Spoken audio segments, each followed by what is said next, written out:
আরজি কর কাণ্ডে বিচারের দাবি। এবার ধর্নায় মৃত আনিস খানের বাবা অনুমতি দিল হাইকোর্ট।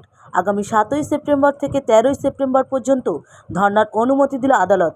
সন্তানহারা পরিবারের পাশে আর এক সন্তানহারা। আরজি কর কাণ্ডের প্রতিবাদে ধর্নায় বসতে চেয়ে আদালতের দ্বারস্থ হয়েছিল নিহত আনিস খানের বাবা সালেম খান। শ্যামবাজারের ধর্নায় অবস্থানে বসার অনুমতি চেয়ে বিচারপতি রাজস্বী ভরদ্বাজের এজলাসে হাজির হন আনিসের বাবা। তার সেই আবেদনে সাড়া মেলে শুক্রবার আদালত ধর্নার অনুমতি দিল।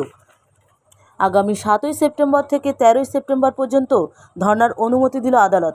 তবে শর্ত সাপেক্ষে অনুমতি দিয়েছেন বিচারপতি। দুপুর 2টো থেকে রাত 9টা পর্যন্ত ধর্না চালাতে পারবেন। 12 ফুট বাই 15 ফুট স্টেজ বানানোর অনুমতি দিয়েছে আদালত। 300 লোক নিয়ে অবস্থানে বসতে পারবেন সালেম খান। মানতে হবে শব্দবিধি। হুগলির ছাত্রনেতা আনিস খানের মৃত্যু নিয়ে তোলপাড় হয়েছিল রাজ্য। আনিসের পরিবার অভিযোগ করেছিল খুন করা হয়েছে তাদের ছেলেকে। যদিও রাজ্য পুলিশের বিশেষ তদন্তকারী দল চার্জশিটে জানানো হয় হত্যা নয়, পুলিশের অভিযানের পর ছাদ থেকে পড়ে মৃত্যু হয় হাওড়ার আমতার ছাত্রনেতার।